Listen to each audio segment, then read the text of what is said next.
Hey mum, bring me a beer. Mother-in-law, did you lose your hearing? You can't hear me now, right? I told you to bring me a beer. This is what it's like every time my son and his wife talk to me. We've been living together for 5 years, and they never listen to what I have to say. When they do speak to me, it's just to give me orders, like I'm some kind of maid. My daughter-in-law, Kane, talks badly about me in front of others, and my son, Paul, treats me like a housekeeper without thinking twice.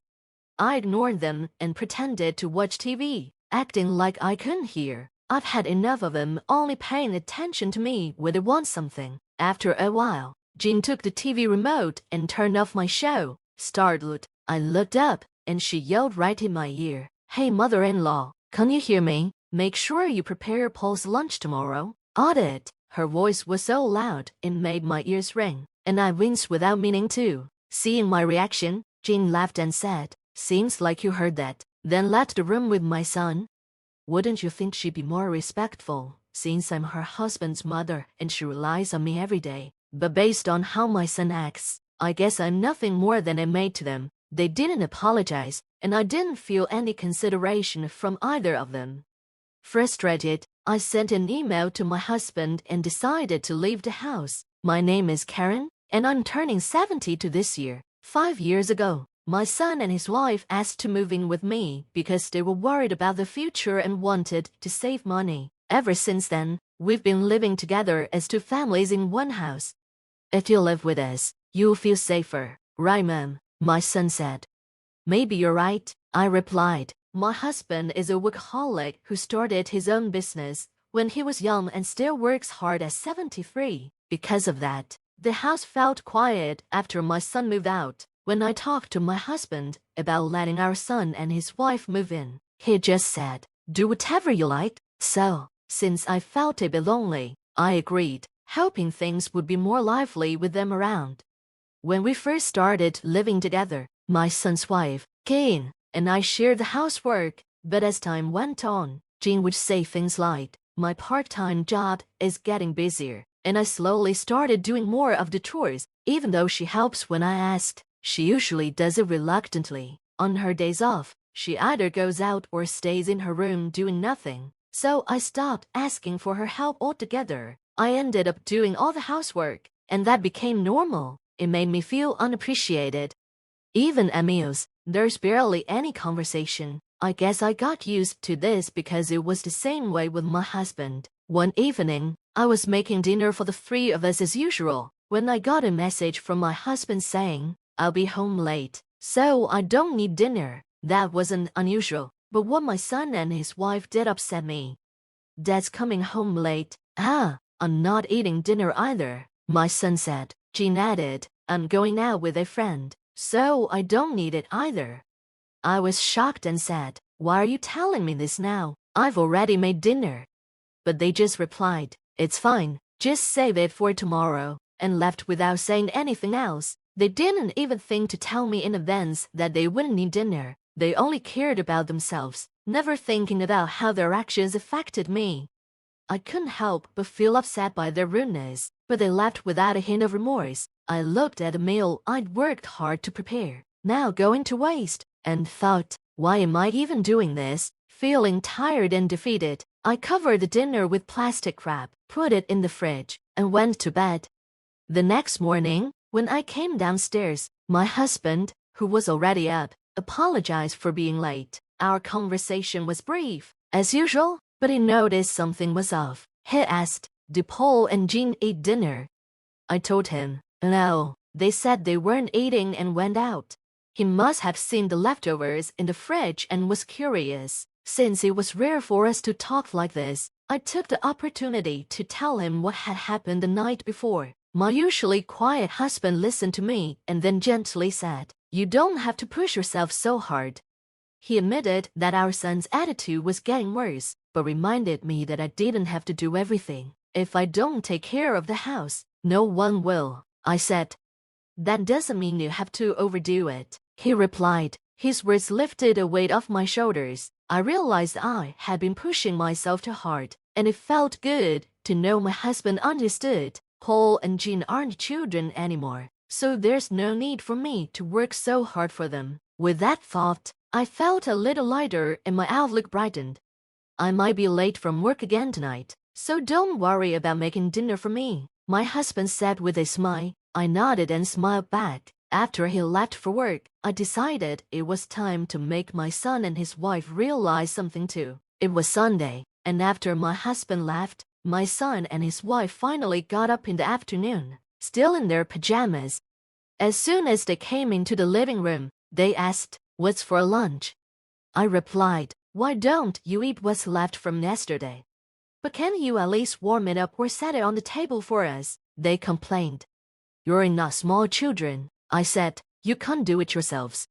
Teen, my daughter-in-law, laughed and said, "Well, mother-in-law, you are getting old, aren't you?" Paul, my son, joined in the laughter, looking at me. I was exhausted because Jean hadn't been helping with any of the housework. Jean teased, "Oh, can't you manage without me? Is it your menopause or something?" They both laughed, and I just stood there, feeling hurt by their attitudes. After eating, they went back to their room without cleaning up, as if it didn't bother them at all. That night, my husband came home late, as expected, so I didn't need to prepare dinner for him. I bought a ready-made meal from the supermarket for myself. When my son saw me eating, he asked, "Ma'am, what are you eating?" "Ready-made food. What about dinner?" Jean added, "Mother-in-law, have you forgotten about your family?" She couldn't seem to talk to me without making some kind of rude comment. I ignored her, and Paul stopped talking for a moment, but then he started complaining again while looking at his phone. "You don't work, ma'am, so you should at least take care of the house." I thought, since it was their day off, they could make their own meals for once. Instead, they decided to order delivery and told me, "Give us the money later." That was the last straw. I had agreed not to make them pay for our living expenses because they wanted to save money, and I never bothered them about it. But I never thought they'd take advantage of me like this. I decided to completely ignore my son and daughter-in-law since they were being so disrespectful. "Hey, Mum, bring me a beer," Paul demanded. Jean joined in, making snide comments like, "Oh, has mother-in-law gone deaf?" They talked to me like I was a servant. I turned my back, pretending to watch TV and acted like I didn't hear them. After a while, they gave up and stopped talking. But the peace didn't last long. Suddenly, Jean came up behind me, grabbed the TV remote, and turned it off. Startled, I looked up, only for her to shout right into my ear, "Hey, mother-in-law, can you hear me? Make sure to make lunch for Paul tomorrow, okay?" Her voice was so loud it hurt my ears, and I winced. Seeing this, Jean laughed and said, "Looks like she heard me." Then she left the room with Paul. I couldn't understand why she couldn't show a little respect, especially since I'm her husband's mother and she depends on me so often. But with Paul's attitude, it was clear they just saw me as a housemaid. There was no apology for what happened at dinner the previous night, and they didn't seem to care about my feelings at all. Feeling frustrated, I texted my husband and made up my mind to leave. Early the next morning, I packed my things and left the house before they woke up. I checked into a nearby business hotel. Later that morning, my phone blew up with texts and calls from Paul and Jean. They seemed to be in a panic because I wasn't there. When I opened the messages, all I saw were complaints like, "What are you doing? I told you I need lunch." And from Jean, "Are you just wandering around, forgetting your responsibilities?" It seemed they were struggling because I didn't prepare breakfast for them, which honestly made me chuckle. When I saw a call from Paul during his lunch break, I decided to finally answer. "You finally picked up, ma'am. Where the hell are you? And what are you doing?" he asked angrily. "It's none of your business, is it? You didn't even prepare our food. Where are you?" Paul continued. "Paul, you're not a child. You can make your own food, can't you?" I answered, feeling both irritated and disappointed. If he had struggled so much to make just one meal, he should have realized how much I'd been doing and at least thanked me.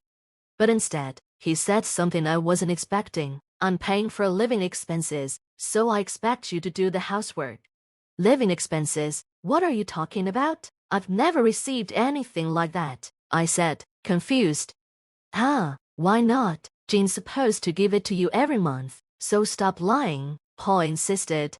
He seemed to genuinely believe that he had been paying me for living expenses, but I had never received any money from them. When I told him the truth, Paul started calling me a liar. The reality was that my husband had been covering all their living expenses, including food. I explained this again and again, but Paul refused to believe me. I could hear Jean in the background, adding, "You're probably just playing dumb and spending it all on yourself."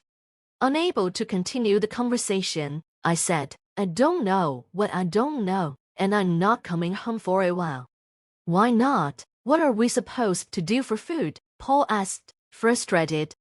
"Figure it out yourselves. Bye," I said, hanging up the phone with a heavy sigh. I couldn't understand why they still believed they hadn't done anything wrong.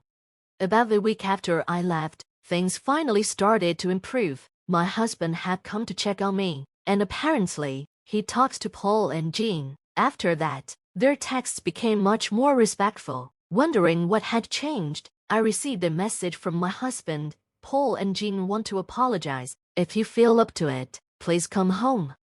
Thanks to my husband's talk, they finally seemed to understand. I replied to his message, made some preparations, and decided to return home that day. When I arrived, Paul and Jean were waiting at the door, looking pale and worn out. It seemed they were pretty shaken by the lecture from my husband. I sat down with them to hear what had happened during the week. "You mentioned the living expenses on the phone. I told you I didn't receive them, right?" I said. Paul replied, "Yeah, I thought you wanted to save money, so I didn't say anything, but Dad was really mad about that." It turned out that Paul had been telling his father that he was contributing to the household expenses. He had believed that I was lying and had painted me as the villain when speaking with his father. But after my husband explained that I couldn't possibly be splurging since I was busy from morning to night cleaning, shopping, cooking for free, and doing the laundry, Paul realized the truth. My husband even showed him our household account book, and that finally made Paul see things clearly. "You couldn't even believe me?" I asked, still hurt. Paul looked down, ashamed. "Jean kept saying she was giving you the money, so I thought it was true," he explained. It became clear that Paul had been using the money for himself, assuming that Jean had been handing it over to me. He was definitely paying the money, so my son must have been confused about why I wasn't getting it. It seems my husband and son confronted Jean, and after some back and forth, she finally confessed. At first, Jean pretended not to know anything, but when my husband started yelling, which shocked me, as I'd never seen him that angry, she admitted everything. Jean had been using the money for dining out and hanging out with her co-workers from her part-time job. She went to fancy restaurants to show off and kept any leftover money for herself, she explained in a quiet, weak voice. I was stunned. She had accused me of wasting money, but it turned out she was talking about herself. Jean tried to justify by saying, "Living with my in-laws is tough, and everyone was inviting me out, so I just because of that. You thought it was okay to steal our living expenses. You made me look like a fool too," my son said angrily. They started arguing, straying from the main issue, but my husband cleared his throat loudly, and they both jumped in surprise and went silent. It was like watching children caught doing something wrong, and I couldn't help but laugh a little. "Enough with the excuses. First, you both need to apologize to your mother," my husband said firmly. "Dad, I was also tricked by Jean," my son tried to defend himself. "Does that excuse how you treated your mother?" my husband shot back. "Neither of you has apologized to her since you came back." Finally, both Paul and Jean bowed their heads and said, "We're sorry," but my son kept making excuses, saying, "I've been really busy at work and just wanted to relax at home." "And what about your mother? She was being treated like a servant and mocked by her own son and daughter-in-law in her own home," my husband said, cutting through his excuses. My son had no response. I was disappointed in my son, who, despite being an adult, still relied on his parents, and I was appalled by Jean, who took advantage of the situation to steal money. "Ma'am, I'm sorry. Say, I'm apologizing," my son said. Do you think an apology fixes everything? I replied. You both need to reflect on your actions.